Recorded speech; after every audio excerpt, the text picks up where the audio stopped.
22 April 2015, ঠিক আজ থেকে 10 বছর আগে। আপনারা আজকে যাদেরকে 2026 সালে এসে 25 সালে এসে আপনারা যাদেরকে যে ছাত্রলীগের, আওয়ামী লীগের, যুবলীগের নেতাকর্মী আছে তাদেরকে আপনারা আপনাদের দলে যোগদান করতেছেন, সাথে মিষ্টি খাওয়াচ্ছেন। এই যে কিছুদিন আগেও দেবিদ্বারের 200 জন আওয়ামী লীগের নেতাকর্মী বিএনপিতে যোগ দিয়েছে। সেই সুবাদে আপনারা কি করতেছেন? মিষ্টি খাওয়াচ্ছেন, খুশি হয়েছেন। কি জন্য?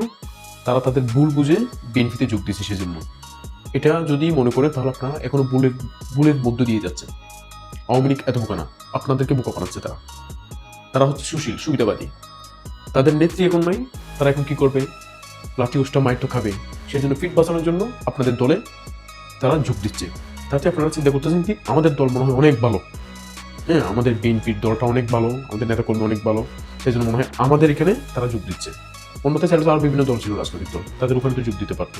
আরে না ভাই, অন্য দলে তারা যোগ দিত না, তাদেরকে আর যোগ দিলেও তাদেরকে অ্যাকসেপ্ট করতো না। এবং কথা হচ্ছে, এই যে 22 এপ্রিল 2015 মেয়র সিটি কর্পোরেশন নির্বাচনে খালেদা জিয়া, বেগম জিয়া নিজেই নির্বাচনী প্রচারণা করতেছে, তখন আওয়ামী লীগ, ছাত্রলীগ, যুবলীগ তারা সবাই, সব লীগ একই তাকে অ্যাটাক করছিল। তার সাথে রক্ষী প্রহরী যারা ছিল তাদেরকে আহত করছে, তাদেরকে মারছে। এই যে আমি পুরো ভিডিওটি দিচ্ছি, আপনারা দেখেন। এই যে এমন একটা অবস্থা আপনাদের সাথে, বেগম জিয়ার সাথে যে ঘটনাটা ঘটলো, এটা শুধু ওই দিনের ঘটনা তেমন না, পুরো 17 বছর ধরেই তো ওনার উপর নির্যাতন, নিপীড়নের কোনো শেষ নাই। এমন অবস্থা হয়ে গেছে বেগম জিয়ার, যা আজকে এত অসুস্থতার কারণে, এমন একটা অবস্থার কারণে বেগম জিয়া আজকে আমাদের মাঝে আর নেই।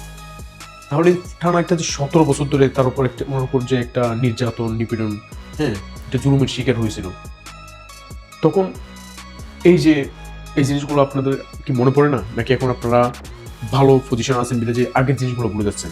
এটা তো ভুলে গেলে হবে না, মনে রাখতে হবে তারা আপনাদের সাথে কি করছে। এটা তো বলার না। আপনাদের যত নেতা কর্মী আছে সবাই অনেক কষ্ট করছে এই 17টা বছর। এই যে তারেক জিয়াকে মেরুদণ্ড ভেঙে ফেলা হয়েছিল, উনি শেষমেশ সামনে না পেরে মুসলেখা দিয়ে লন্ডনে চলে গেল। আজকে সব প্রায় 17টা বছর পর সে আবার দেশে আসলো।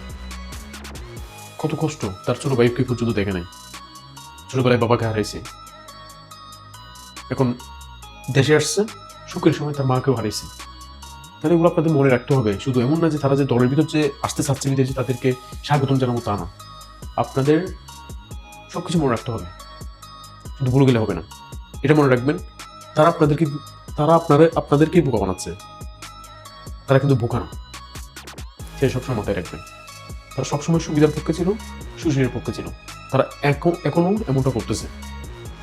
তো হ্যাঁ, হাদি ভাইয়ের বিচার যতদিন না পুনরায় হচ্ছে ততদিন পর্যন্ত আমাদের আওয়াজ থাকবে।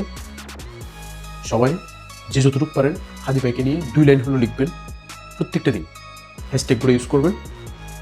আর আমাদের দাবি থাকবে ইনশাল্লাহ, যতদিন পর্যন্ত হাদি ভাইয়ের বিচার পুনরায় না হচ্ছে, খুনিকে ধরা না হচ্ছে, ততদিন পর্যন্ত আমাদের এই সমাবেশ, এই আন্দোলন কঠোর রাখতে হবে।